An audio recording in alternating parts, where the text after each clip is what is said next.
Hi, this is Steve-O from the 4i Radio Network. I'm here to talk to you about one of our great sponsors called Revenge Lover Designs. Illustrates and designs that fit your personality. For samples and inquiries, please visit revengelover.com. Hi, this is Steve-O from Not Another Bee Horrorcast. You're listening to one of the great shows on the 4i Radio Network. For more great shows, check out www.4iradio.com.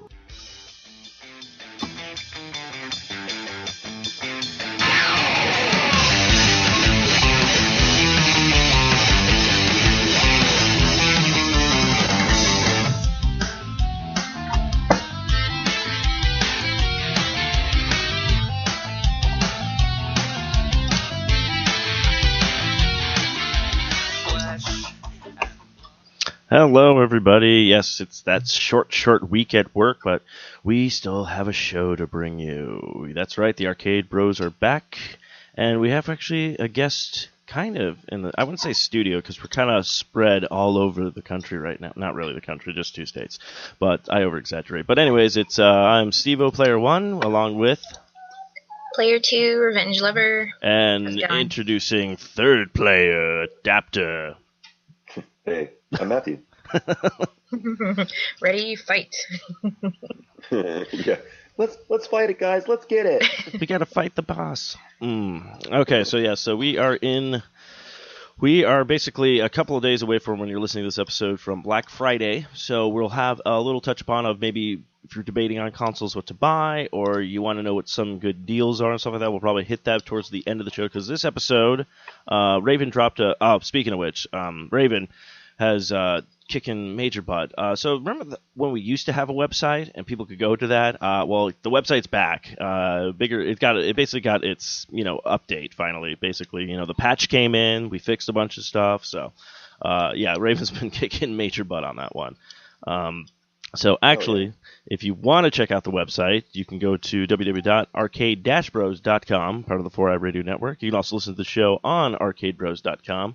And also on 4iRadio.com, Spreaker, iTunes, Stitcher, Zune Marketplace, BlackBerry Podcast, Blueberry Podcast, Mirror Guide, Double Twist, YouTube, Swell Radio, and Player FM. So, yeah, I got to get all that stuff out of the way. But before we jump into the meat and potatoes of the show, or I should say turkey and stuffing of this show, haha. What has everyone been up to? Raven, what have you been up to? Just prepping for Thanksgiving. The mom and the sister's coming in, so I gotta clean everything, otherwise I'm not gonna hear it. Or I'm gonna keep hearing it and not want to hear it. Yeah, see. The big day is coming. Yeah, we're prepping too. The in-laws are coming in town. And yeah, just hanging out. Been playing games as often as I can when I have the time to do it, but not as much as I've been wanting to, especially since Fallout 4 came out. So. Yeah, it's actually been very, very difficult lately with some certain stuff. Especially with me, it was a great deal with the Target thing, but it was a bad idea because now I'm playing. I have like 3 games that 2 of them I'm just sitting on because I'm in deep with Fallout 4 right now. So you're just like, what do I do? But I'm hopefully with the holiday weekend, I'm sitting there going like, I don't think all I'm doing is maybe Thanksgiving. I think the rest is off, so maybe I'll just shut all the doors and lock everything and just sit quietly and just game for the 3 days. So well, especially like the game choices you picked, they're all like AAA titles. Yeah, a lot of quality time with them. Yeah, so I will touch upon this since I know it's going to be a big Fallout 4 heavy episode. I did touch Tomb Raider for a little bit. I was trying to Twitch stream, but apparently Xbox One was having a problem with their update at the time, so it wouldn't let me update the update. I kept having an error message or whatnot. It was like, Twitch needs to update. I'm like, all right, go ahead and update. And it's all like, Twitch can't update. I'm like, what? Okay. So I was trying to stream a little bit to get... Huh? I was going to say... The Twitch app for Xbox One is not the greatest because I have a lot of difficulty trying to broadcast as well. So I think they really need to get into the meat and bones and the structure of it and make it a lot more streamlined. That would probably make sense, yeah. They should also have a option to switch between profiles, because I know a lot of people don't just do one. Like when I tried to log into Twitch to do it for the Arcade Bros, it automatically went to my Revenge Lover one, and then I was like, now I gotta put all this info. And it was just all this hassle. Yeah, I was curious about that because I thought you could do that. So I did create Arcade Bros, and that's actually why now it's _Arcade Bros _ the Arcade Bros. Because as soon as I linked it at one point and was trying to readjust it, it was giving me like, nope, can't do this, can't do that. So I was like, fine. So I had to like redo everything, and then I think I even lost I don't even know if I had my old Twitch like stream name anymore because I just was sticking with Arcade Bros at that. I was just like, because I can't switch back and forth. That's the one thing I'll say Sony got right. Theirs seems to be more functional. Their Twitch streams, because I'm able to jump on, no problem, just hit a button, everything works and stuff like that. So I wish Xbox might, like I say to everybody, I'm like, dude, just steal. Just take other people's ideas. I mean, everybody does it anyways. So just be all like, oh, we're going to do a fast stream thing like PlayStation just came out of the works going like, yeah, so we're doing backwards compatibility with PS2 games. Yeah. Matthew and I had a discussion about that last night where we were joking around. I'm like, I have a feeling that Sony had no idea how to do it. So they were just like, when Xbox announced it, they were just like, no. So like, dude, what are we gonna figure it out? And they're all like, dude, what are we gonna say? No, dude, we'll just come out and just say like, that's dumb. You're backwards. That's stupid. Why would you do that? Like, why would you do that? It's dumb. Idiots. It only took them forever. Yeah, and then they're all like, then they try to sneak it in, and they're like, look, let's try to do it with PS2 games first, and if it works, then we can do everything else. So, nothing, not trying to really bash Sony, because I think it's a no-brainer idea. Just do it, because you have like so many games that I could just go back and just play on my PlayStation 3. So, is it really that streamlined where you just hit the share button and you're basically broadcasting? It's literally, yeah. You literally hit that share button, then you pick like what you want to broadcast on. Like I forget, there's Twitch and another one. I forget what the other one's called. Click on it, it goes right to your profile if you already set it up, and then all you have to put in is like, what are you playing? Oh wow. You type that in, then you hit broadcast, and then boom, it's in.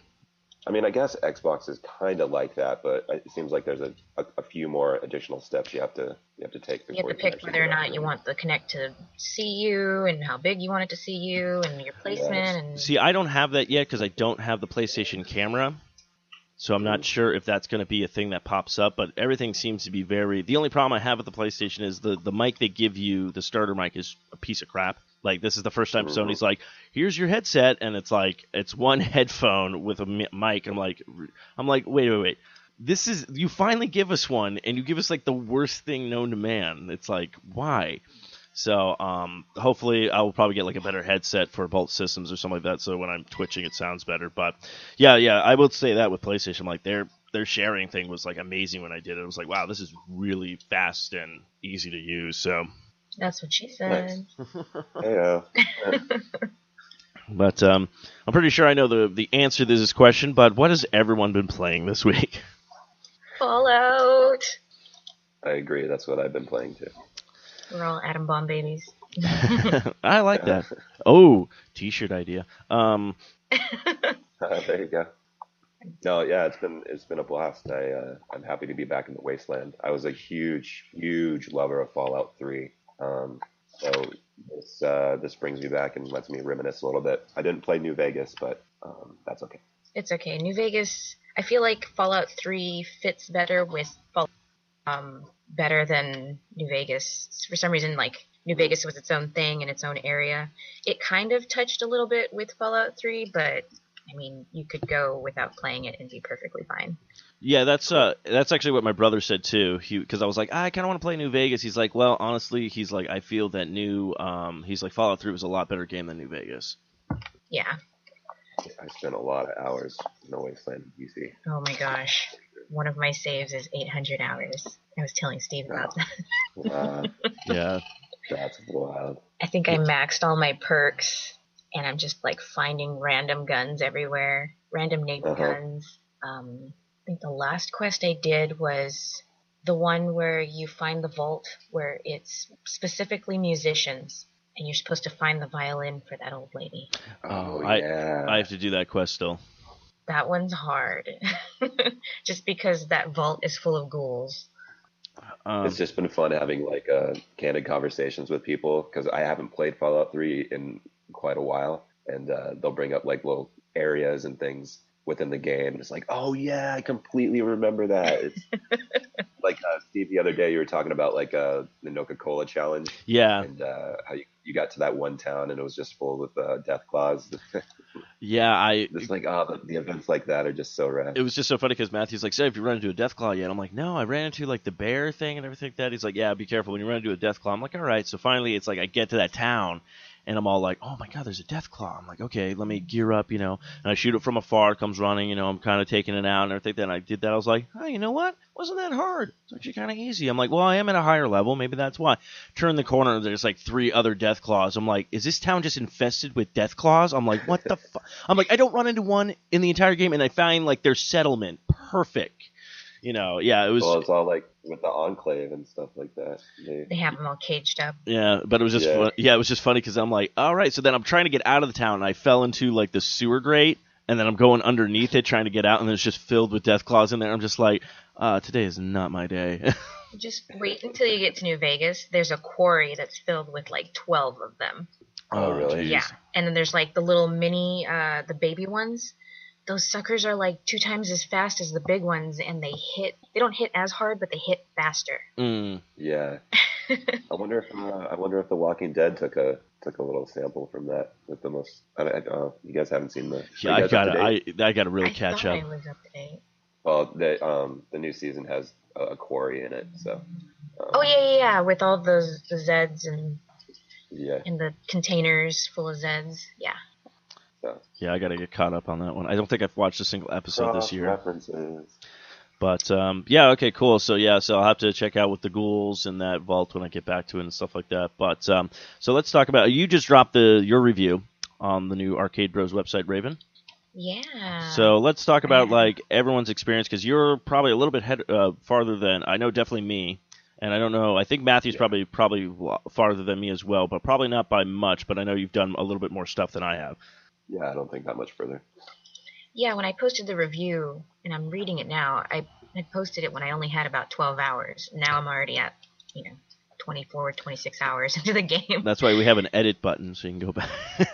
Well, Yeah. I like to stay true to the time. No, it's fine. I mean, there's a couple of games that I like did reviews on. I usually just try to give them like little, bits and pieces of stuff because it's like, honestly, I give people credit that like the game just comes out and they're like, here's our review, and I'm like, okay, you're telling me that you got through every little aspect of that game? I'm like, they probably didn't. They have to rush through stuff and then play it and then try to. Give a good review. And actually, that's actually why Assassin's Creed, the first one, got such a terrible review because people were like, this is repetitive. It's like, well, you only get like this much time to beat a game and then do a review about it. So you can't do exactly what you want to do. I'm like, if you actually sit back and actually play Assassin's Creed, granted, now today's standards, the second one is 10 times better because they fixed all the mechanics that were problems with it. But when the game did come out, the first one, it was something new, something different, and they had to fix on the game mechanics, which they obviously have done now since they're like, I don't know, Assassin's like 2013 or something like that. Who knows Well, how if many you go now. to any Assassin's Creed game, they're all repetitive. You're Mhm. doing the same thing over and over again. But now that people have learned, oh, wait, that's the way it's supposed to be, They accept it. they're like, yeah, they accept it for what it is. So I know Matthew, he took a picture of a glitch that he showed me last night, which was pretty funny. So let's talk about that. So what are some of the glitches that you have run into within the couple of hours of the game you've played? I know you had the one where you couldn't move that you talked about last week, Raven. I hated that one. Did you get it fixed? Yeah, I had my one of my buddies here. He was playing Destiny for a couple of hours while we were doing the podcast, and then he jumped off, went back into Fallout, and all of a sudden I could move again. I was just like, okay. Oh, awesome. I guess you could say it is your destiny. Sorry. Yeah. But have you run We into... actually- Oh, I was gonna say, we actually on the Facebook, the Arcade Bros Facebook page, we have an album dedicated to like screen caps of glitches and stuff that we run into Fallout. yeah, which Nice. I'll have to throw the one that I did in there. Yes, please do. Actually, I got mad because I should set my thing up to record and stuff like that and take screenshots, but there was like that ghoul that I saw because Matthew's like, have you run into ghouls yet? I was like, I don't think, and I was like, oh yeah, I ran into one. It was like the weirdest thing. Like he's coming out of this building, but he's moving really fast, but he's just floating. So there's this whole like float, like he's waving back and forth. He's doing all these weird like moves. He goes down the stairs, like he literally did that like, and then like he gets like maybe this far away from me, and then he just slows down, just like. Oh, that's funny. I took a screen cap of one of Feral Ghoul at the Cambridge police station. It's in the album Oh, okay. on the Facebook page, but he's missing all of his limbs and just floating there. It's weird. It's like Walking Dead style, when they cut off all the limbs. He's like, look, I had a rough go after the apocalypse. Yeah, I'll see Michonne if I was can. here. I'll try to see if you can see that pretty clearly, but it's one of those two-headed cows, Oh my god. and he's like standing on top of like three settlers that are sitting on the ground. I thought he was like gigantic, but yeah, he is standing on top of their head. Have you guys encountered any random nuclear fallouts? I've heard about it. No, not yet. They are so freaky. I was back at Sanctuary, and I'm just randomly building stuff and whatever, and I have it recorded on my Xbox. But all of a sudden, I hear this just whooshing sound. I was like, "Oh, are there airplanes now?" And then you just hear a loud boom, and then all of a sudden, everything turns yellow, and it starts like fogging yellow, and then all of a sudden, the rad count goes up, and it's like +1 rads, +2 rads, +10 rads, and I'm like, "Oh my god, let me get out of here!" What the heck? Oh, wow. Well, I've encountered the radiation storms, Mm-hmm. and which kind of throw me off because I can't find like decent shelter to run away and like hide. And the same thing kind of happens. The radiation level gets a little higher, but the first time I saw it, I was like, oh, I can barely see. The visibility sucks. But I think that's kind of cool that there's actually like a weather system in the game. Yeah, the fog is ridiculous and awesome. Yeah, because I was just, I think Can't get over that. when I think I was putting everything together for my settlement, which I was having a couple of difficulties for some strange reason. When I built like a water station, thing, put that there, and then it needed a generator, so I built the generator and I grabbed like a wire trying to connect it. It's like, no, we can't do this, and I like sit there trying to do it for like good 20 minutes and finally connected. I'm like, what the hell just happened here? So I'm like, Bethesda, you and your glitches, not letting me do stuff. Yeah. But yeah, it was like raining while I was doing it, and I was sitting there like outside in the rain with a generator going like, I don't think this is in real life safe. I probably shouldn't be doing this, but what do I know? Were But you singing in the rain? yeah, actually, a great joke I told Matthew was like, I hate how every time you show up now and everyone's all like, hey, can you fix our problem? Hey, can you do this? I'm like, what if you never left the vault? Like, these people are relying on you. And like the guy was like, hey, you want to be a Minuteman? I'm like, yeah, I'll be a Minuteman. He's like, yeah, so I got to stay here, but you go ahead and find other ones. I'm all like, what? It's like, I have other shit to do. I'm still trying to avenge my dead wife and her baby and get my baby back. Oh, like, what the hell? Preston. Yeah. We've got word that there's a camp nearby that you need to go and make sure that it's safe and build a radio tower. How Yeah. did you get that information then, buddy? Everybody just stops and freaks out, and they're like, "Oh, the Vault Dweller! They're finally out. We gotta make her or him do everything." Yeah. Yeah. That's what I'm waiting for. Like, So, somebody. Steve, Huh? you're playing as a guy or a girl? I started as a I'm girl, playing as a girl. and I didn't like how she came out, so I put that game aside and I started a guy game. And then it wasn't until like my second go at creating a character I figured out how to do like more of the face stuff, because like my female that I created has like really bushy eyebrows. I had no idea how to change them, and I'm like, that's the one thing Matthew and I were talking about. And I don't know if you agree with Seth Raven, but Fallout 4, Bethesda, where was your tutorial for a lot of stuff? Oh yeah. I've been seeing that a lot everywhere. People are complaining about it, but like now that I'm thinking about it, I don't think there was a tutorial for Fallout 3. I don't remember if there was either, but I felt like it was a lot easier to grasp. Granted, I mean, I hadn't played in a long time, so I forgot which button was for the VAT system. And still to this day, I get really cumbersome with the buttons. I'll be running and I'll hit B thinking I'm going to crouch, but I'll throw up the Pip-Boy. And so I need to kind of remap the buttons. But are you playing as a guy or a girl, Raven? I'm playing as a girl, and I already, learning from Fallout 3, I already remapped my buttons. Because I would Nice. read when you're loading, it tells you little secrets and stuff. Uh-huh. And during Fallout 3, I saw, oh, you can remap your buttons. And I was like, where was this like 12 hours ago? Yeah.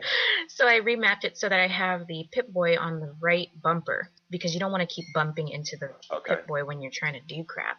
And that's what I do, especially like when I'm in a building or something and there's a lot of raiders around and I'm getting a little like flustered and like trying to get behind cover. Oh, which by the way, if you crouch down behind like a wall or say a box or something and you hit the aim button, you'll peek out so you can do better shots and stuff.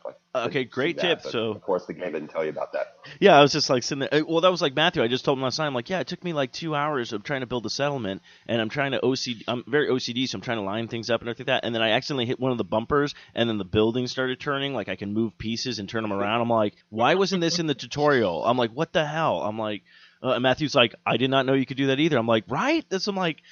I'm like, I'm not trying to be nitpicky, but when you add new features to the game that's not been in the game, you should probably be like, this is how you build stuff. Like, I don't care. Just give me just a little bit. You don't have to give me like 12 pages of this stuff, you know? Yeah. Maybe they assumed everyone would pick up the guide, like the collector guide. Because I know for New Vegas I picked it up, but I didn't read it. I just kind of bought it and that was it. I think I picked it up for Fallout 3. I got it later. I was working for GameStop and I guess I probably shouldn't be telling this story, but if you work for GameStop and a game guide has been in the store for a certain amount of time, say like 3 years, they just toss them. So we take them because it's going in the trash anyway. Oh man, that seems counterproductive. Yeah, there were collector's editions of Red Dead Redemption, Fallout New Vegas, Fallout 3, and I'm like, these are hardcovers. What are you guys, come on. Yeah. Well, I've heard stories of like people going in the dumpsters behind stores and like finding old games and stuff that they just get rid of. They should like donate them or something. You know what? Absolutely. There should be almost like the Comic Care thing where there's like a donation thing for video games where like you can trade them in and they can either go to like hospitals or stuff like that, and if kids are not doing anything, or even I'm trying to think of other places, like maybe community centers too, like if they have to sit after school, if they have a console there, they could play it or something like that, but you give them like games. Mm-hmm. Yeah, because like with games too, say there was a Fallout Collector's Edition, Fallout 3, and it came with a statue or whatever. After X amount of time that it's been sitting on the shelf and not being sold, they lower the price to regular game price, which means technically the statue no longer has to be with the game. So what we do is we take the game out of the statue box, put the game out on the shelf as the regular price, and you can just take the statue home or toss it. Interesting. Maybe it's a good thing. So that $120-something Fallout Collectors is now $60, or say it's $20 after the years it's been sitting there, and the statue is free. Wow. It's a good thing I never worked at a GameStop. I would have way too much more shit in my place right now. Not necessarily. I mean, you see the games so much you don't even want to play them. When I worked for Play and Trade, which is like a lesser known GameStop, they had all the retro stuff, and I bought more games from Play and Trade than I did from GameStop. That's actually like I think it's Fallout Games out here is very big with the retro stuff. Yeah. I haven't been out there. I need to go check that place out. I hear a lot about it. Yeah. I've been there once. They're pretty cool. Yeah, they have some arcades, stand-up arcades. Yeah, some good stuff. Actually, I should probably go check them out to see if we can do some kind of sponsorship with them or whatnot, because a lot of the like old school consoles, I was very surprised when I went there. I think the most expensive console I saw that was old school, I think was an N64, and that was like $80, but everything else was like from 40 to 60. Like it wasn't even like I'm like original Nintendo was like $40. I was like, really? I was expecting like bigger prices on this stuff. You should just come out here to a swap meet, and the N64 with controllers and stuff and one game is like $30-$40 at the swap meet. I need to do that because I need to get a N64 again. Yeah, I need to. I want to get a Super Nintendo again. I loved that system. I have one. Me too. I was dumb and got rid of it when I was younger. Aww. So that was my fault. Wah, wah. Wah. Actually, interesting question. So, Raven, did you work for that kind of game place, the retro one? Yeah, I was an unofficial assistant manager for 3 Play and Trades. There was one on 35th and Bethany, there was one on 7th and Bell, and then we had one that freshly opened up in Chandler. But after I left, it kind of fell apart because the guy who owned it was not very smart. And he was one of those guys that got suckered into it by his other friend who said, oh, video games, you'll get lots of money making blah, blah, blah, blah, blah. And it's like, no, you have to have a passion for video games to be able to have those kind of stores because you're not going to make a lot of money.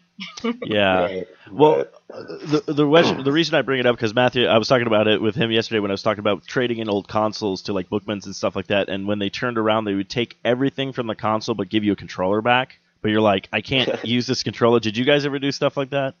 No, we took the controllers because we had an on-site mechanic who would fix controllers and stuff. Like, even like if you guys have troubles with your controllers, you could send them to me and I could fix them. Like, if it has to do with anything with soldering, you might as well just toss the controller. But anything else, easy fixes. Open it, clean it, move a couple things around, put it back together, done, fixed. Very cool. Nice. I think we also did consoles too. We got a lot of Xbox 360 consoles because they always red ringed. But like that was just a cash cow in itself because we already knew like there's no point in fixing your 360 because they were made crappy. Mm-hmm. It was not until they got the Slim where they actually fixed everything that they messed up. Which I thought was always I had a 360 red ring. Yeah. No, yeah, what always happened with me with the red rings is I would get it, I got the red ring, I was like, okay, and then I looked at my receipts like, oh, I still have the warranty. Go back to Best Buy, get a brand new system, but the console price kept dropping every time I go back in, so they're like, you have an extra $50 credit. What do you want to do with it? I'm like, nice. I'll go ahead and get the 2-year warranty again. And it just, every time it just seemed to keep lining up with that where I'd get a new console. So I was like, when people were like, oh, well, you get the red ring of death, I'm like, do you know how many? Yeah, I went through, I think, 3 360 consoles. And people are like, oh, that sucks. You had to go through so many. I'm like, yeah, but I didn't pay a dime. The thing like paid for itself. So I was like, I'm fine with that. I only had one. I think I was like 17 and I saved up all my cash and got the 360 Elite, the black one. Yeah. It red ringed when I first turned it on, but then after a while it just kept going and going. And finally one day I was just like, nope, I'm going to get the new one because the Slim had come out. And I never had a red ring after that. Very cool. I got the Slim and I was fine too. I did it. I had to like ship mine to Microsoft and wait for them to send me the replacement and all that stuff. But it was a sad day when mine red ringed for sure. Yeah, I was playing Assassin's Creed 2. Oh, were you? And yeah, I did it. Yeah, I think I was playing when the first red ring. I was playing Rock Band. And then the second time at Red Ring, I was playing Left 4 Dead. And that was the thing I really got mad when I went into Best Buy to bring it in. The guy's like, well, did it red ring? I'm like, yeah. He's like, why are you bringing everything back in with it? You could just brought the console. I'm like, well, no one tells me these things. But the guy was like, he's like, are you sure it red ring? I'm like, no. I was a quiet evening at home playing video games and realized, you know what? I want to waste 20 minutes of my life, come down to the store to try to get a brand new console. I'm like, no, I have better things to do. He was one of those elite neckbeard dudes, huh? Who's Probably. Like, oh, you play video games? Do you even know what they're about? I'd be like, sir, I owned a ColecoVision, so shut your hole. You don't even know what that is. Step aside. Yeah. Step aside, child with a beard. Anytime I had employees that would act like that, I'm just like, guys, you got to understand from their perspective. Not all people play video games like we do. We are surrounded by them. And back at Play and Trade, we could actually play the games at work because we had all the consoles set up, whatever. We had Retron, so we could play all the old games. And they'd get all snooty about it. And I'm like, calm down, guys. Not everybody is you. Actually, I think that's a cool idea that you were able to play those games because if someone comes in like with an old school game, they're like, I'm looking to get a game. I don't know what you have any recommendation. At least you've played some of the stuff that you can actually tell them about. Yeah, versus at GameStop, you're not allowed to play any games. You're not even allowed to play the demos. You can't even lean against the counters. You have to be standing all the time. And it's all about numbers. You had to have like at least 2 items per transaction. You had to have at least 10 new memberships per week. It's probably ridiculous now, but it's just ridiculous. Yeah, now with the credit card. Wow. Oh, yeah, that's right. They did, didn't they? Mm-hmm. Yeah, when I go to GameStop, I try to buy at least 2 items because I feel bad for them. I never go to GameStop. I used to, but I don't do it anymore. Yeah, they're done for me. I've been doing Amazon purchases, but sometimes I just don't want to wait for the shipping, and the GameStop's right around the corner, so I get the thing. Yeah. But I always buy mostly new items. GameStop doesn't make any money off of new items. Oh. Yeah, like with a console purchase, and this is with any like Best Buy or whatever. Buy a Xbox One console, they make $5 off of that console because all of the cost goes to the packaging, the marketing, the actual company, the people who made the console, and the $5 that the store gets goes to like all the electricity bills. I think like the employers get like maybe like 30 cents from that purchase. Huh. Out of the. I've been buying my games at Best Buy. Yeah, they mark up everything ridiculous. But the same with the consoles. They only make about $5. off of a console. Yeah, though Best Buy, like that's the thing. I usually try to find like the best deals. Of course, we'll probably jump into that with the best deals for the holidays and everything like that. Like Target had that buy two get one free, which I was like, that's a perfect deal. But even Best Buy, it was like what I love about Best Buy sometimes though is they'll actually mark something wrong and they have to honor that. Because when I went to get Dying Light, they had like the Xbox One and the PlayStation 4, and the PlayStation 4 was like $29.99, and the Xbox One was like $39.99. So I was like, I'll go with the PlayStation 4. I need more games for it. Go to the register, guy like rings it up. He's like $39.99. I'm like, it said $29.99 back there. He goes back there. He's like, yep, you're right, $10 off. I was like, yes. So they have to like honor their stuff now. So it's just funny. I was like, yeah, you might want to take that sign down back there. But yeah, if we want to. Do we want to talk a little bit more about Fallout? Because I know we went all over the place. So should we just dive into the deals that are coming out for the holiday season? I mean, I could keep going into Fallout, but I wrote that review. It pretty much kind of touch on everything. Yeah, if you kind of want to give some points from your review, go for it. I'm kind of intrigued to hear it. Yeah, let me bring this up. Sorry, guys, I have to go on the internet. Oh, no, you're good. No, that's fine. Okay, so oh wow, I put a lot of praise into this. So a lot of the things that were pretty cool, just some key points, the customization just for everything, your guns, your outfits. You can have like things underneath your armor so that it makes you look cooler. I made my character look kind of like Mad Max with the road leathers underneath and all the spaldings. Oh, that's awesome. Sweet. The fact that food is an important role again. I don't know if you remember from Fallout 3, like food, you were constantly eating food to keep your health up, which I'm still trying to understand. How do you consume all that food? And drink all that water? Like at one point, I was getting attacked by something and my health was going low and I drank like 9 purified waters. But I'm not waterlogged. Yeah, right? I'm not throwing up water. Stim packs they're not as far and few between as I thought they were when I started playing the game, but it's more expensive to buy stim packs. Yeah. So it's easier to just like kill a Yao Guai, grill the meat to get rid of the rads, and just eat that to cover your health. I always crack up when I'm grilling food and my character's just like leaning up against like this cinder block, like cooking. He's just like, I look so relaxed right now making my fucking grilled deathclaw meat. Or like sitting in front of the pot and just like stirring it. It's like with Skyrim when you would do that. Yeah, they pulled a lot of sounds from Skyrim. The same sounds you make to make food and cook food is the same in Fallout 4. We were actually, we kind of talked about that last night, Steve and I. It seems like this is kind of a reskin of like Skyrim in a way. Yeah. And then I was thinking like, well, crap, we could have had like a next gen Skyrim if you like think about it. But obviously the time and effort they put into making the game is many, many years. But I can't wait for the next Elder Scrolls game. Yeah, you know they'll drop that. After playing this.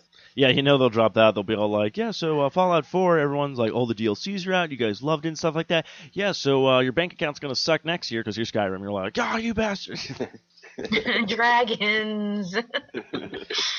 Can't deny the dragons. But, campsites. Not campsites, but the fact that you can have settlements. That is the coolest thing ever. And it's I'm focusing on one settlement, which is Sanctuary. I'm pretty sure everybody else is. Mm-hmm. And that's kind of the smart way to go because you only can pick up so many resources, give your companion so many resources, and then pick up more. Right.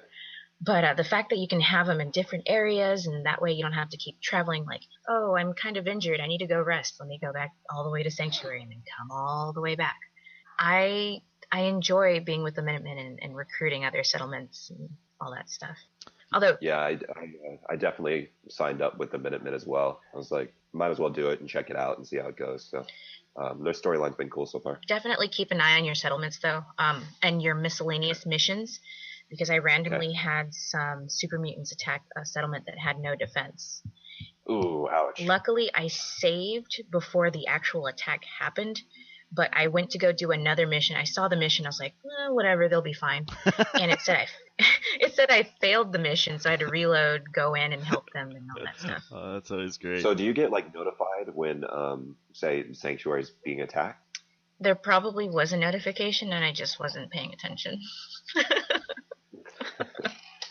Because right now, I guess my Sanctuary in my game is pretty not well defended, so I should probably get on that and get some better stuff over there. So As long as especially if super mutants are going to be coming through just randomly. as long as you have some sort of defense, like I've had Yao Guais come into Sanctuary, but some kind of defense, they'll be able to defend themselves, give them some guns, obviously, and at least one bullet type of that gun. They can defend themselves. But, like, this was a new settlement that I had just gotten. It was in the far right corner of the map where nothing else was. They had no defense. They were just farmers with no guns, and they got attacked by super mutants. Rampage Farm, remember, was we didn't have super mutants. Yeah, I was walking along a path and came across a couple super mutants, and I instantly turned around and said, "Nope, not today." Got out of there. I was like, there's no way in heck I'd be able to defeat these guys right now. There's a bunch of hospitals that are full with super mutants, and I just went through one before this other mission that had a crap ton of super mutants, but there were at least 20 of them in there. And I had to keep kiting them, and I had to keep like hiding behind things, and then like going in and going out, because like when they have that fat man or that fat boy, yeah, oh my god, they just rip through you. It's like, oh yeah, for sure. If you see one running with one and you see that like glow that happens, shoot them in the hand that's holding it. It'll explode, but make sure you're far back before you do it. Okay. It'll explode it, it'll kill them, and it'll kill whatever's in their vicinity. Ah, good tip. Have you come across any legendary characters? Yes. Have you guys? I've only come across one legendary raider, and I sniped him in the head from far away and took him.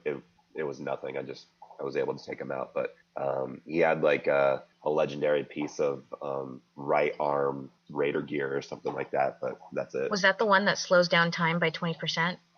I don't remember. I'd have to look at it. No, actually, it was it boosted up your melee attack by some percentage. Okay, because I found one off of a legendary. I don't know what it was, but if my health is at 20%, it slows down time like Jet.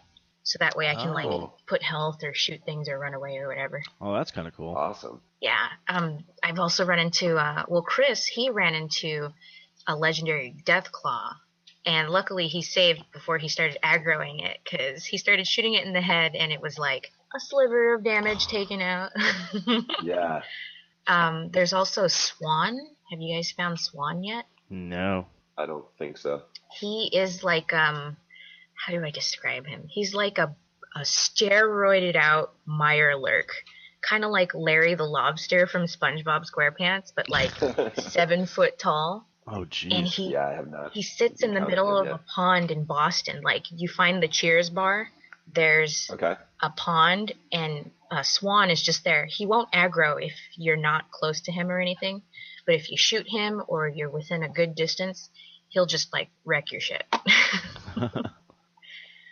Yeah, I haven't been to Boston. I haven't even gotten to Diamond City yet. So yeah, that's like the next town that's on my around. list is Diamond City. Do it, because there's a lot of vendors there. You can buy a lot of crap that you need. That's what I need to do. Cool. I need better armor and better weapons, so I'll probably do Diamond City today. Yeah, I had dog meat with me for a while, or maybe Chris did it. Sometimes I mix up our games because we both play so much. One of us, we had dog meat with us, and a legendary alpha dog or an alpha dog came out and attacked us. It had a skull and a star next to it or something. That was ridiculous. I went on a mission for the Brotherhood. It was like a distress signal, and you find like some Brotherhood of Steel people who have died. And there was a legendary ghoul. It was one of the irradiated ghouls, the green ones. Oh, yeah. Okay. And every time he does that explosion thing, he brings other ghouls back to life. Oh, geez. Yeah, they changed it from the old one. It used to be if you use some kind of weapon, it would heal him. I can't remember which one. But yeah, he'll keep bringing them back to life, and then like you get them to the legendary characters, you get them to a certain point, and they like evolve or whatever, and then they have max health again, and it's like, I just got you down to low health. Oh man! Now I have to do it again. That's crazy. Well, the ghouls in this game are so fast. Yeah, they're scary. They're like Day of the Dead, or no. 28 Days Later zombies. Yeah, I was telling Steve that last night. There's like, I was around some like train depot, and they started coming out from underneath the ground. Mm-hmm. and I was taking them off, and all of a sudden, like 4 or 5 of them got in this pack, and they get on all fours, and then they just like romp right through like to you, and they're so fast. I'm like, oh crap, I gotta get out of here. And then they do that like jump, tuck, and roll thing. Yeah. Oh my gosh. Rule of thumb for you guys, since you guys aren't as far into, I know you've played Fallout 3, but basically rule of thumb with Fallout is if it's an open irradiated area, expect death claws. If it's an underground irradiated area, expect ghouls. Okay. So if you go into the subway station, which I'm kind of adamant to go into, you're going to find a crap ton of ghouls. Yeah. Okay, I did not know that with the Death Claw one, but I did know that because every time I go into a subway station, there's just ghouls like everywhere I go. So I'm like, I just kind of accepted that. I'm just like, all right, time for some subway ghouls, you know. But yeah, I did not know that with the Death Claws though, because that has happened when it's like, especially when I walked to that town, I was just all like, all right, a settlement of Death Claws, perfect. Yeah, and then if it's highly irradiated near the ocean or any body of water, Mirelurks are there. Yeah, those little For sure. pain in the ass. They've took me out a couple times this game. Those things are scary. Oh, there's not like giving away too much because people have already posted it, but there's a mission that you do, and it's a homage to Alien, Ridley Scott's Alien. Oh yeah, Nice. It's just like clusters of eggs of baby Mirelurks that come out and try to like kill you, and there's like I can't say anything else. But it's so awesome. Yeah, I've been noticing they've been doing that with a lot of stuff. They're hiding like Easter eggs all over the place. Like again, like you said, like they had the Cheers bar in Boston. Like they did like a reference to that. Some of the other Easter eggs. Actually, someone did a side by side comparison. There was like a video I was watching where they're actually like, how well did Fallout like do Boston, and they actually did pretty well with mapping like the areas and stuff like that with how it looks like from it's like today and then like post-apocalyptic, you know, kind of thing. So it's like they really did take their time and effort with that. Yeah, and they also have to condense, you know, for the game. You can only put so much, because I remember playing Fallout New Vegas, and my mom lives in Las Vegas. Mm-hmm. The area that she lives in is where the Great Khans actually are settled. Oh, It was cool. It was so weird, like going to visit her after playing that game, and I was like, oh, this was over here, and this is where they had all the slaves, and this is where Caesar's Legion was. She saw like going through people's yards looking for stuff. Like, hey, what are you doing? Oh, it's all right, Fallout New Vegas. Get out of my yard. Well, funny enough, I was driving with my buddy to go visit my mom, and I was running low. I was on E, and I was like, oh, crap, I only have like 30 miles to go. I see this sign that says gas 25 miles, so we take it. It's a single road, and it's dark, and I'm like, we're going to get murdered. Some kind of Texas Chainsaw Massacre thing's going to happen.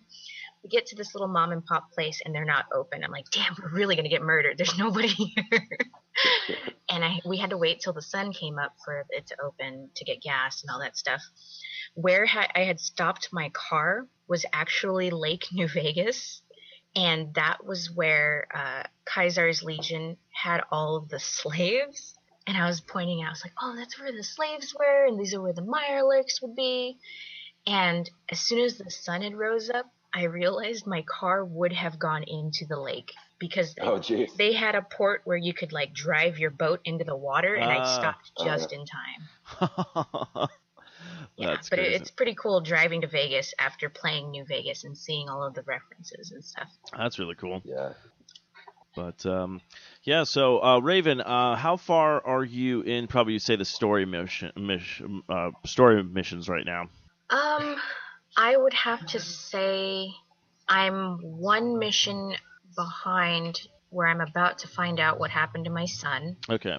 And I stopped that, but I'm farther in the Minutemen story than I am in the main story. Okay, well, most likely the main story now, would you assume like it's probably very short? It's usually not that long, like the main quest stories, because they basically want you to be like, well, you could just do the main story quest, but you kind of want to do all the other stuff around you, you know, beforehand. Because that would like happen to me with Fallout 3. Like I'm one mission away of finishing the storyline, and I had no idea that I was, so I stopped and started doing all the side quests. So, and I just realized when I was playing, I was like, wow, the story missions aren't that long. Like they weren't that long in this one, you know. For like I'm thinking of Skyrim, where it's all like you have to go to this tower, you have to learn how to speak to dragons, you have to go here, you have to go there. It's like a lot of more traveling, like when Fallout 3 was just all like, so you go here, here, here, here, here, and then you realize it's just a small little cluster of stuff that you hit for the main story. You're like, wow, I didn't explore anything in this place.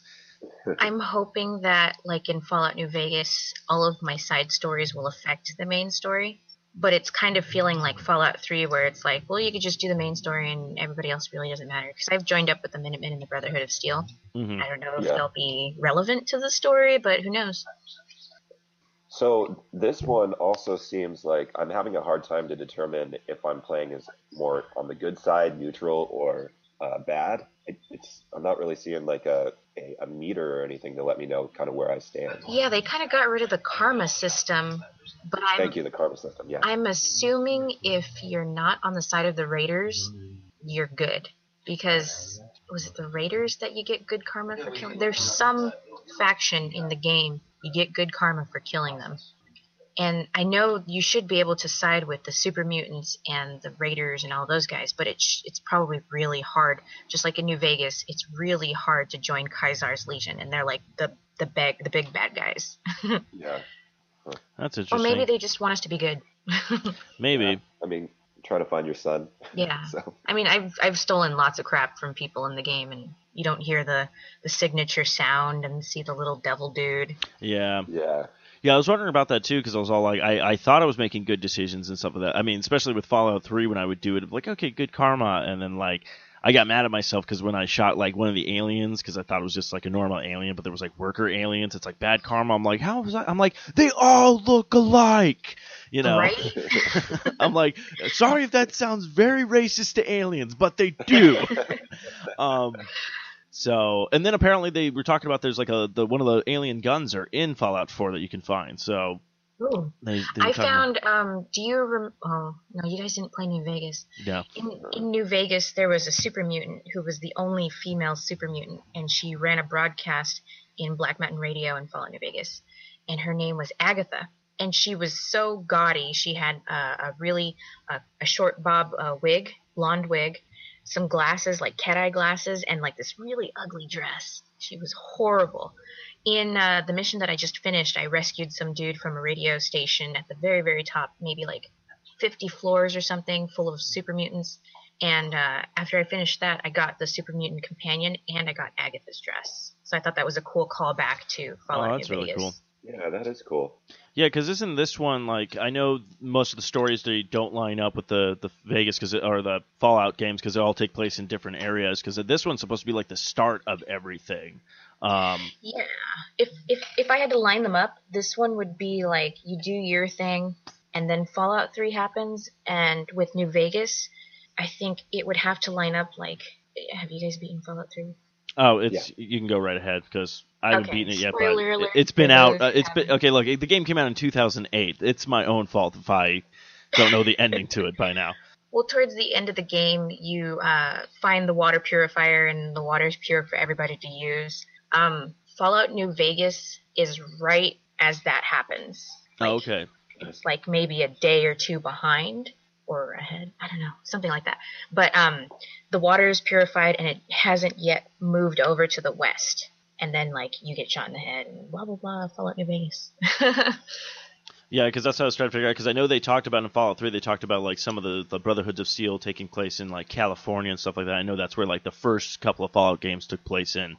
So that's the BOS headquarters. That's where they started. So, which is kind of cool that it's actually, honestly, I would say Fallout is kind of almost like the Legend of Zelda, where they can kind of create their stories wherever, and then you have to piece together the timeline. If you can piece together the timeline, at least Fallout games, it looks like you can piece together the timeline. Unlike Zelda, where like, this is supposed to be the first one. You're like, yeah, but now there's this Game Boy game that kind of is before the first one, but it takes place in an alternate dimension. We're Nintendo. We just fucked up your day, kind of thing. Yeah. And we all blame it on Zelda. Yeah. Did you guys play Fallout 1 or Fallout 2 at all? I think there was another off-filter one in there as well. I played a little bit of tactics, but I'm very bad at tactics games. So. Yeah, I remember playing. Yeah, because this is when it was by Interplay, old gaming company. But yeah, I remember playing that because it reminded me when I was playing it. It was like, I'm like, oh, this is kind of like Diablo because it had that top-down view and doing all that kind of stuff, which I thought was really interesting. And it wasn't until Bethesda got it, for Fallout 3 that they're like, yeah, we're gonna change everything. And you're like, holy crap! Like they took this like kind of almost pretty much dead franchise and retooled it. So, but yeah, I remember playing the first ones. I don't know too much of it, but it did have that like getting out of the vaults, trying to get things together and rebuild stuff. And I know you Those got were the turn-based ones, right? Yeah, and then you had to get like you get companions. Like it was like a really really old school like RPG feel to it. I definitely felt like with Fallout 4, they wanted you to get out of the vault as quickly as possible and just get into the wasteland and start your game. Versus in Fallout 3, in 3, I felt like I was in there for quite a while, especially with it makes sense with the story because you're basically a kid growing up in the vault. But this one it's like, no, let's just throw you out into the game. Good luck. Yeah, not only did they do that, which I thought was like a good let's get out of the vault and stuff like that. I just felt like that story was really rushed though. Because it's all like, oh, hey, there's your wife. Oh, they want a baby. Why are they taking it? Oh, she's dead. Oh, and then like I like it because it's like you kind of get out of there, you rush out, and then everyone's like, yeah, no, that happened like 200 years ago, and you're like, what? Like, what am I, Captain America now? I'm so out of time and place with everything. No, you're the Winter Soldier. Your baby's Captain America.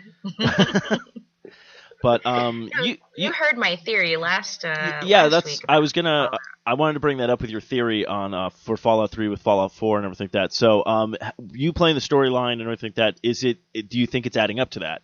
It feels like it. I want to tell you this next mission that I'm about to do, what it's about, but I don't want to give away anything for anybody. Okay, I feel like I'm a lot ahead of you guys. You are, but if you want to, because I don't think Matthew's heard it yet, but if you want to tell him your little theory about how this game could possibly tie into Fallout 3. Oh, okay, so the theory is that Vault-Tec purposely chose you because you have a baby, and they knew, oh, this is the day everybody's going to get nuked or whatever.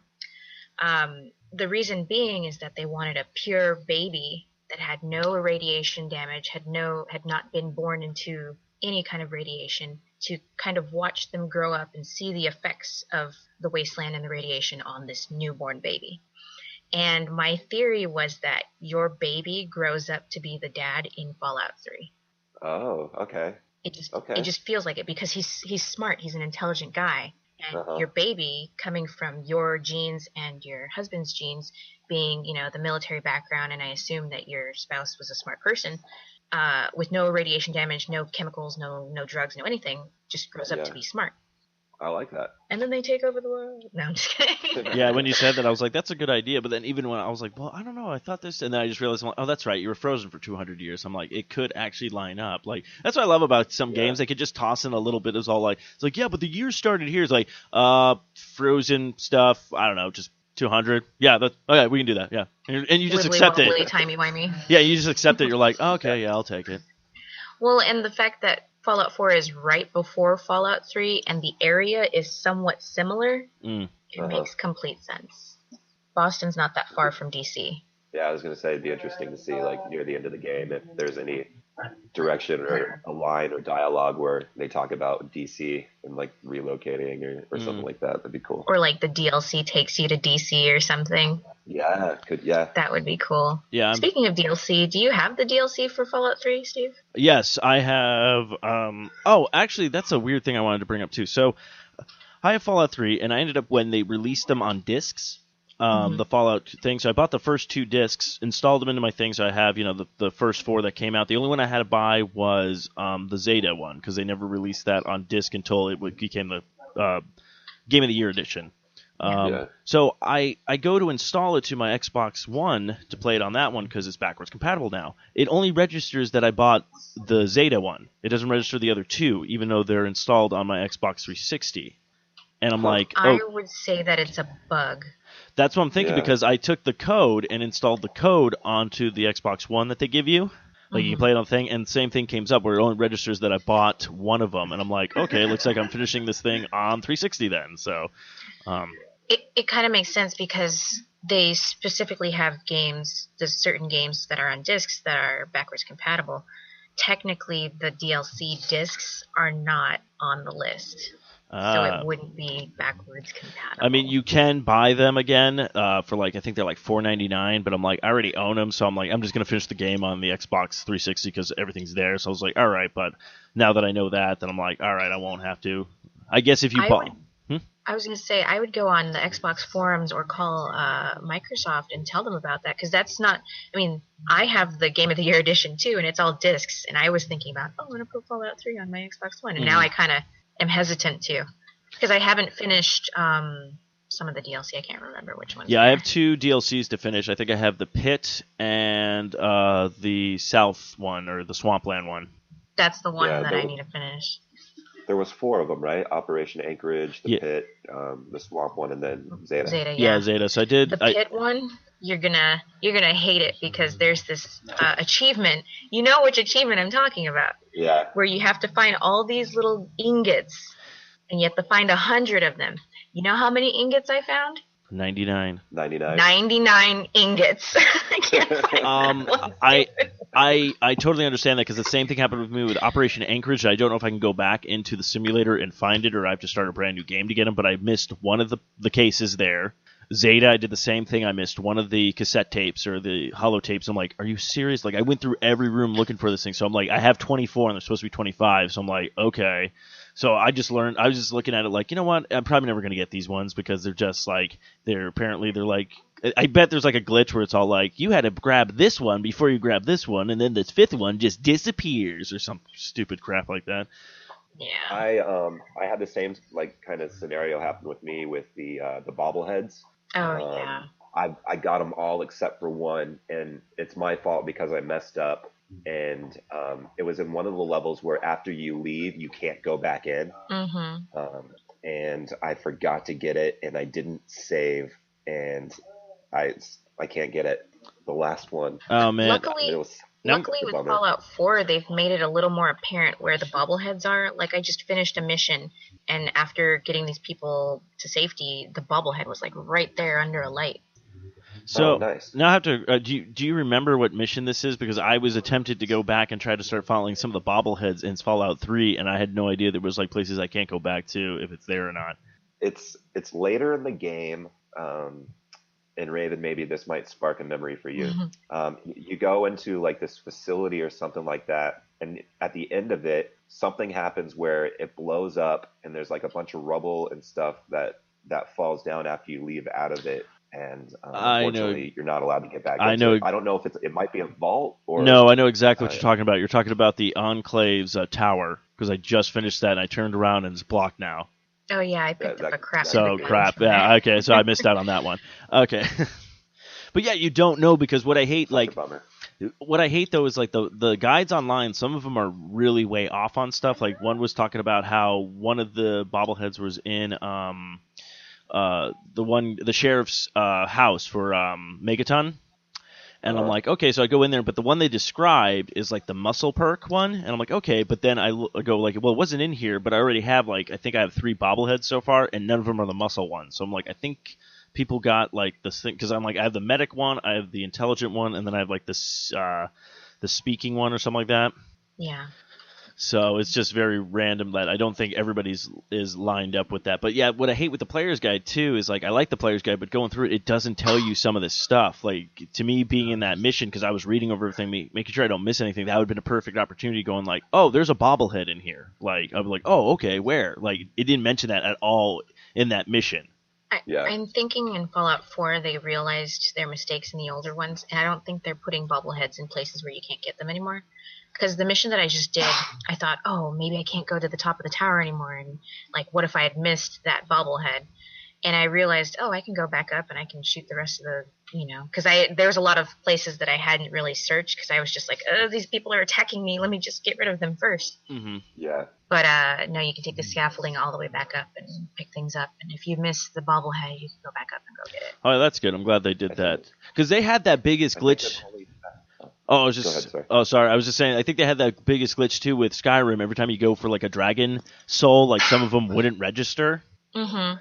That was so annoying. Yeah, Matthew, what were you gonna? I think I've only found 3 bobbleheads so far in the 4th game. Same. Did you do the one with the radio guy? with the radio guy. What do Oh you wait, mean? you probably haven't if you haven't gone to Boston. If you're traveling through Boston, Yeah, there's I going to be haven't. like 5 radio signals that'll pop up, and Okay. one is a distress signal. Well, it's not a distress signal, but the guy is in distress, and if you go help him, and you get the bobblehead and you get a new companion. His signal's all like, Yeah. "I'm not in distress, people. I'm just having a good time." They show up. He's all like, "No, I got fucking problems, dude. You gotta help me." I found one clearing out where the Raiders were in Lexington. Mm-hmm. I found another one at it was a big satellite dish tower area that was kind of outside of Sanctuary. Yes. With a bunch of super mutants. No, there weren't super mutants there when I went. Yeah, I There was know what more you're talking about, Raiders. Matthew. I did that with the huge satellite dish thing, and there was like a dog in there and like a couple of raiders that attacked me. Yep. Have you guys found dog armor yet? Yes. Matthew So has. awesome. My little dude's wearing it, and it's got like spikes on it. Mine's got it too, and then I have the skull bandana on him. Oh, That's nice. cool. Yeah, I have a bandana. I should throw it on. Okay, yeah. So I'm gonna ask the dumb question because again, they didn't give me a tutorial. Do you just trade it with them and they put it on? You trade it with them, and then you have to hover over the item on their side and hit Y to equip it. Oh, okay. Because I did give him a bandana because I found a bandana. I was like, oh, I should give him a bandana, and I'm like, I just gave it to him, and it's all like, okay, well, all right, enjoy. Yeah, I have Piper wearing completely different stuff. I have real armor on her, so she doesn't die like a bitch Nice. like she normally does. Yeah. Have you guys used dog meat to like locate items for you or find enemies? I have actually today. I was going to try to get him to get the cryolator. Nice. There's a glitch. You take him down to Vault 111 to get that cryolator that you can't pick. Actually, I think I can pick that lock now. Oh, So okay, it really yeah. doesn't matter. I heard about that. Yeah, and he's supposed to get it for you. Yeah, I was watching Malik on Nerdist Play, and he did it. The only problem that you have is trying to get dog meat to go down. Like, some people can't get dog meat to go down on the elevator with you. It like bugs out. But if once you get him down, you can get the cryolator. I would get it now if before they patch it. Yeah, I was just about to say after the show, I'm Yeah, for jumping sure. on and I'm gonna go get that weapon now. Yeah, I'm going to do that as well. Have you guys gotten the junk jet? No, I haven't, but I saw videos about it. It is Especially so because cool. I pick up everything. It is so cool. It's basically the callback to the rocket launcher from Fallout 3. I used to take that and put like cigarettes in it and kill super mutants with cigarettes. That's funny. Yeah. But yeah, Somebody made a.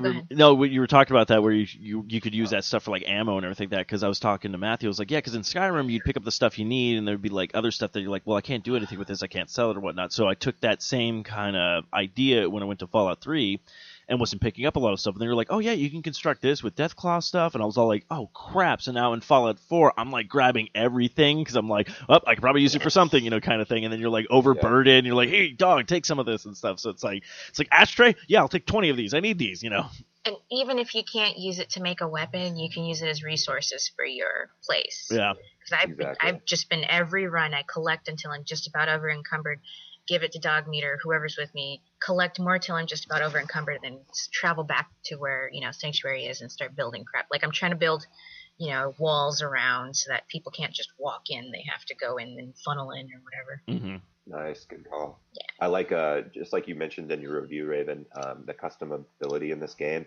is awesome. I love like going onto the weapon workbench and just seeing how I can modify my guns and put new handles and up the ammo capacity capability. You know what I'm trying to say. Yeah. And it's great. And you just like see the stats go up or down, and yeah, it's awesome. Love it. Before we transfer over to gamer news, Mm-hmm. what are the top 3 rare weapons that you've found so far? I don't even know if I could really answer that question. I guess right now the newest one I found that I've been using is a hunting rifle. I haven't found a sniper rifle yet, but I've also got one of the like Preston has one of those the face when you go into Concord and you pick up the short plasma rifle or laser rifle. Mm-hmm. I use that one. I put a scope on it, so I use that one for distance and just line it up to where I do headshots, and that one's been working for me too. The musket that you recharge. Yeah, the musket. Which Yes, that was very confusing when I got that. I was all like, reload! And I was like, I'm like, this is not the perfect time to be reloading when there's 5 guys shooting at me. Yeah. Fuck this musket. But How about you, it is Steve? very powerful. I would have to say probably the musket is the, like, I have a couple of pistols, maybe like a small, I think it's called a small, like, laser something kind of gun, but it's nothing like too powerful. The musket, like, I haven't found pretty much anything. Again, it's like, I think I've been to like 2 major towns, and that's it. Nice. What about you, Raymond? I've got a couple of them. Besides the junk jet, that one's pretty cool. I found a 10mm handgun that does more damage at night. What? Oh, cool. Yeah, it doesn't do as much damage during the day, but at night it's like ridiculous. I headshot a bunch of like super mutants with it. It takes out a huge chunk of their life.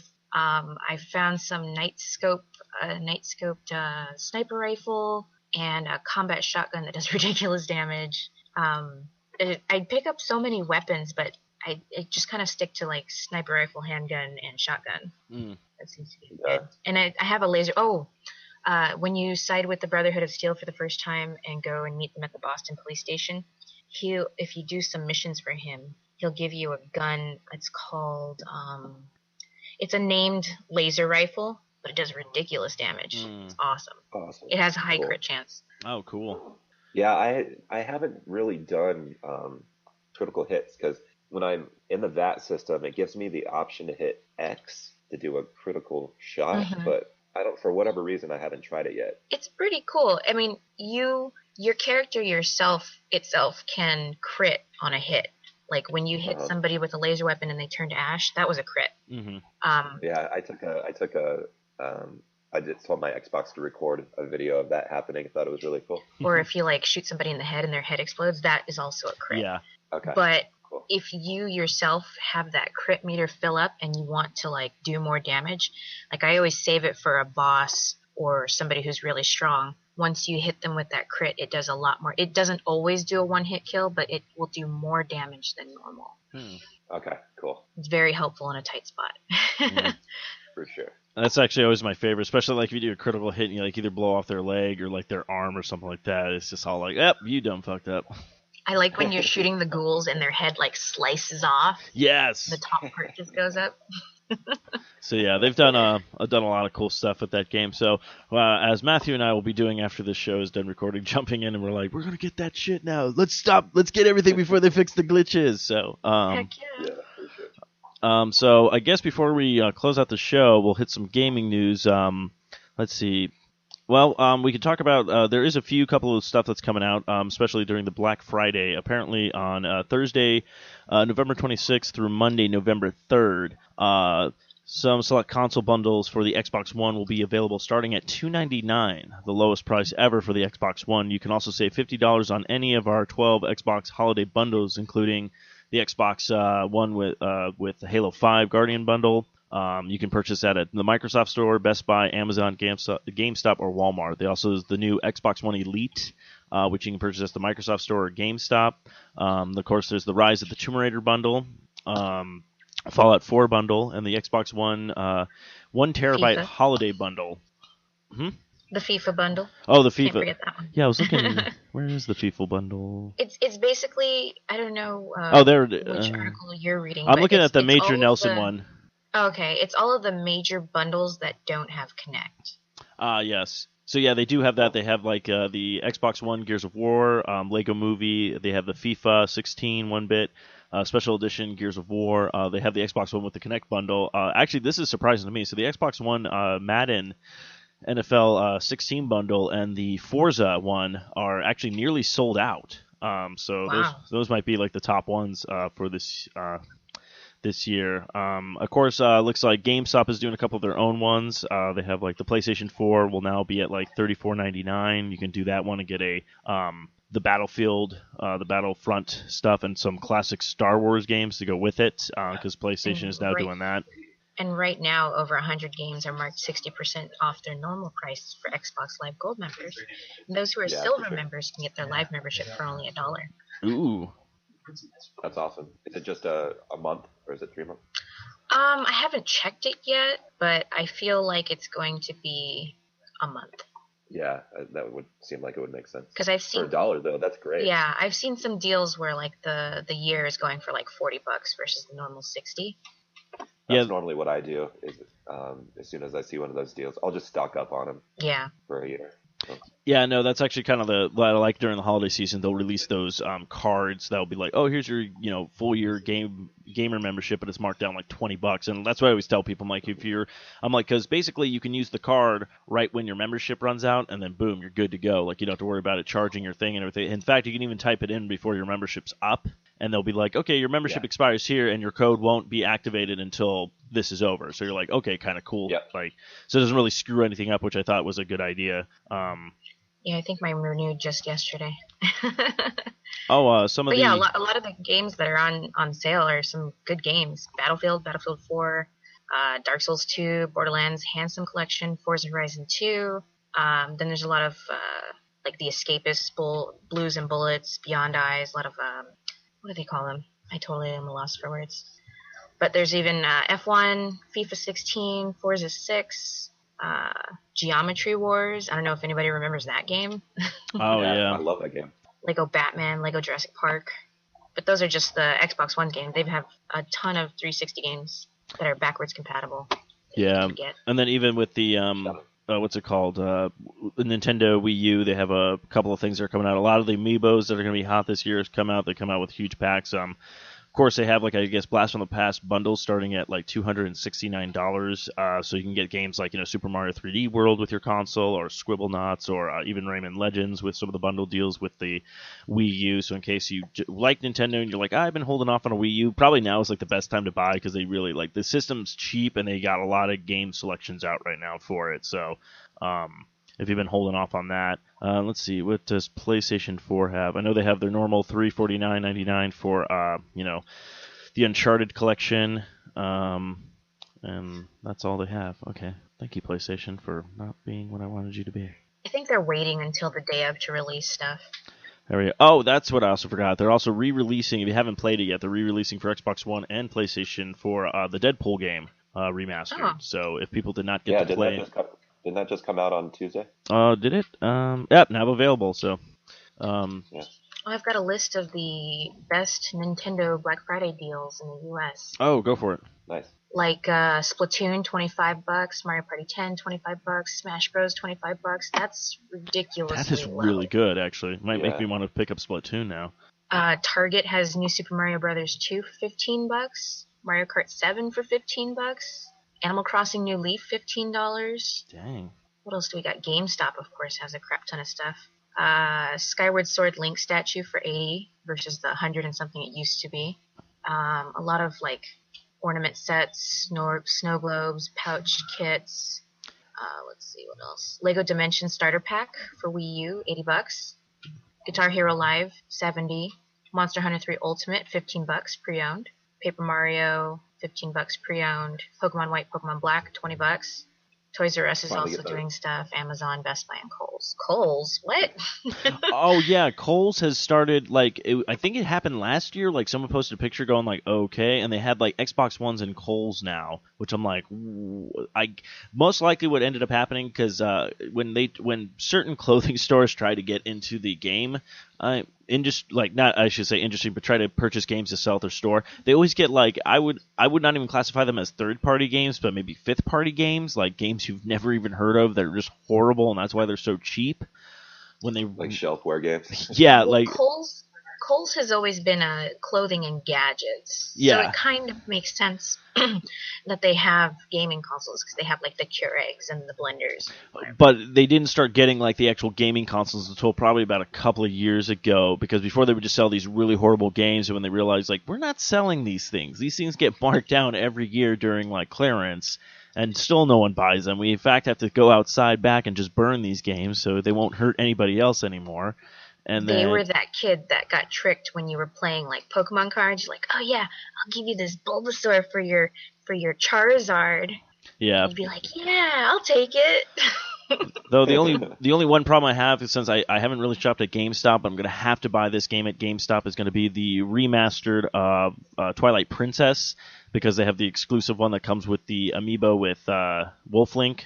And Midna. Yeah, so I'm like, all right, but I was like, yeah, I'll get that. But what I like about it is the games are usually $59.99 with Wii U. Even with this bundle pack, it's still $59.99. Like, what I like about Nintendo, they never really raise their prices on like these collector's edition things.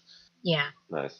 But yeah, That's a good idea. But yeah, those games you listed off for the Wii U, those are pretty good prices. Yeah, especially at Walmart. The Kohl's Black Friday deal is the Nintendo 3DS XL with Paper Mario Sticker Star, Ooh, $180. That's Nice. actually So you're pretty good. basically just paying for the console and you get the game for free. Yeah. Yeah. So I've always liked the Paper Mario games too. yeah. They're fun. Except the last one I played was for the Nintendo Wii U, or no, the Nintendo Wii, the first one, which was interesting, but then I kind of lost interest really quick, which was weird. I played. Last one I played was for GameCube. Yeah. Same. 1,000-Year Door. Yes. Mhm. Yeah, I think Yes. I have that one. Yep. I forget what I've played of that as well as too. But since I could still pop it, actually, wait, I totally forgot. I still have a GameCube. I can pop things in there. What? There you go. Well, you can put the GameCube games in the Wii U. Yes. Wait, can you? Yeah. I thought only it was with the Wii you could do that. I'll double check. Yeah, I'll have to. If so, then I'll be like, all right, woo. Yeah, that's cool. That opens the door for you a little bit, Steve. Yes, Everything you can play GameCube games on your Wii U. Oh, okay, Awesome. that's what I did not know that. Freaking heck, man! Like PlayStation or Nintendo, awesome. Nintendo knows what they're doing with their backwards compatibility. I think I still have Twilight Princess too, if you want to borrow it. Actually, I have 2 copies of that. I have one for the Wii, and then I have the GameCube Oh, do you? one. Yeah, Oh, okay, cool. but thank you though. Yeah. The Wii, was it the Wii one that's the correct one or the incorrect one where Link is left-handed versus right-handed? And everything. Link is supposed to be what? Right-handed?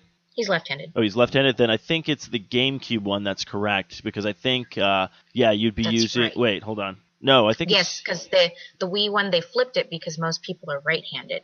So when you do the dungeons, if you played the GameCube versions, the dungeons are reversed. yes, which is funny because I actually play. Sorry, Matthew, go ahead. No, I was gonna say I got the GameCube version of it. Yeah. So you got the correct version then. Yeah. Yeah, because I bought that one Yeah. first because I didn't get a Wii, and then actually when I played, I beat the GameCube one, which like I could not put that game down. It was amazing. And then I got when I finally got a Wii U, I was like, yeah, I'll get it because it wasn't really into games. I was like, yeah, I'll play this again or whatnot. And I was like, you get a little confusing because you're like, oh, I remember this, but then you're like, oh wait, no. Instead of going right, I go left because everything's reversed. Mm-hmm. Yeah. Oh, that game is so good. Man. Beats. I see. That's why I hate it. Everyone raved about Skyward Sword. I hated Skyward Sword. I played it for a second, but then I was just like, I don't want to buy this for myself. I'm not going to buy the stupid remote. I don't care. I'll just read the little wiki notes on what Well, the game was about. like I think we talked about it. Like I just hate how they took all the good stuff out of Zelda with this game, and they like implemented all these bad things. Like you couldn't just save where you wanted to anymore. You actually had to find save spots throughout the game. I feel like it's leading on to something. Like Fallout New Vegas and Skyrim were leading on to Fallout 4. Mm-hmm. This is probably leading on to the new Zelda that's coming out, supposedly next year. Well, yeah. Next year, I think they're going to because Nintendo usually play. I mean, technically, when Skyward Sword came out, because that one took forever to come out, they're like, oh yeah, by the way, this is Zelda's 25th anniversary. So I know Nintendo knows what they're doing. So that's why they're releasing. They're like, look, we haven't given you a Zelda game, so we're going to give you a remaster of Twilight Princess. So you're like, okay, cool, that comes out in March. And then they're like, it's Zelda's 30-year anniversary. So, of course, they're going to release the other one towards the end of the year. And that's probably going to be the game that kind of either makes more people buy Nintendo Wii U's, unless it's going to be, the Twilight Princess or whatnot. That's going to get people to get on track on that. But Nintendo usually knows what they're doing with their marketing. Because, I mean, they're going to release that. They're going to release the Star Fox. They're not probably going to have any games, and they're just going to be like, oh, yeah, guess what? Zelda, here. Shh, kind of thing. Yeah. Aren't they also doing a new Mother game? Yes, there's the rumor on that as well. So that'll probably get a lot more Wii U sales. yeah, well, I have a feeling Wii U's going to get a lot of sales just for that Xenoblade game or whatnot. That they were just like, yeah, remember this game we teased you about for like 2 years? Oh yeah, it comes out December 4th. Enjoy, like. Surprise! Yeah. So. But yeah, Oh, man. so definitely check out your Black Friday sales, kids. Also, be very safe when you're doing this because people do get crazy. It's okay. I'll put it this way. Yes, it's a great deal on a console or a video game and stuff like that. It's no reason to get killed over though. So especially a couple of years ago, where a man was shot because he bought a Wii and somebody wanted his Wii. Just give him the Wii, dude. It sucks that someone's going to steal from you and people are horrible human beings, but don't lose your life over objects. Okay. Are you guys gonna do Black Friday? There's one thing that we want to get. There's a $250 55-inch TV at Target. Ooh. We have a really old and outdated, really heavy it's a flat screen, but it's still CRT. Yeah. So I want to get rid of that and get a new TV. But that's about it. I don't want people pushing me because I'm pregnant. I'm going to rip some people's heads off. Yeah, don't blame you. Actually, yeah, I think that's like my TV that it's in my living room. It's not mine. It's the one that came with the apartment. I've been debating on taking that one off and putting my actual one on it because mine is like 10 times better than it and it's bigger. And I'm like, but I'm not sure if I'm allowed to do that because it was already installed when I got in here. So just tell them their TV sucks and you want to put your better TV.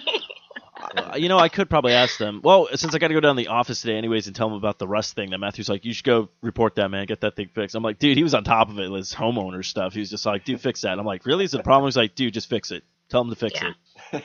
Yeah. But, I don't know. I was thinking about going out this year, but I'm not sure because I used to work retail and I hated it. But I don't know. If they have some good deals, I might. Yeah, I normally don't participate.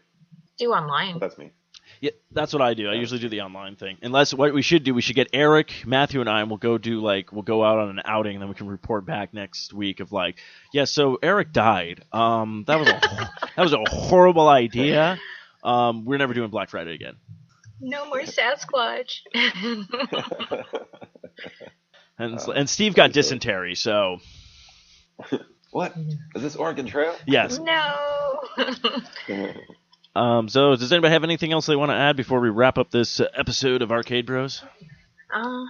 This week on Xbox Live, if you are a gold member and have an Xbox One, you can do NBA 2K16 or try it out this weekend for free. Oh, really? Yeah, that's pretty cool. So I downloaded that this morning, and I will be doing that this weekend as well. Sweet. I'm going to give that a shot then, too.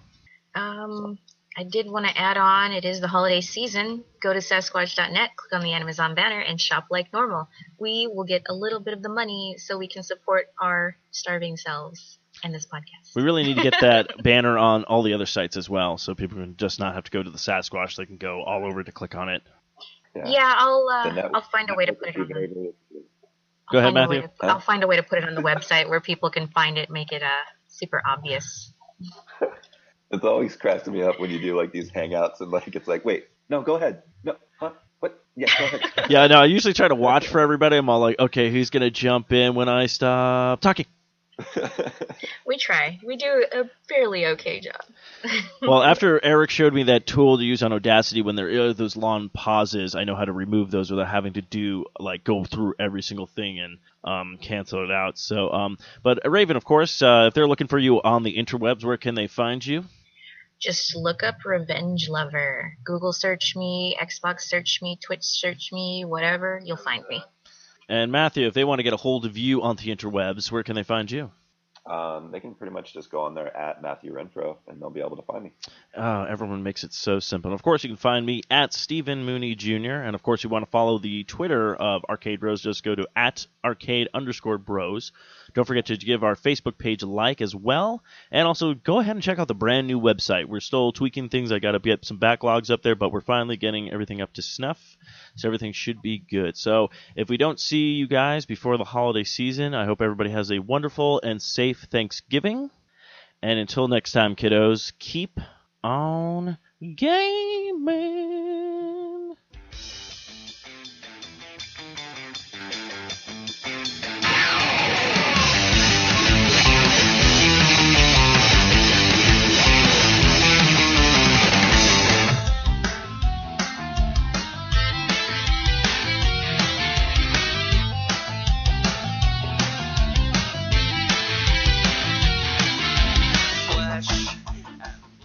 This has been another fine production of the 4i Radio Network. For more great shows, check out www.4iradio.com.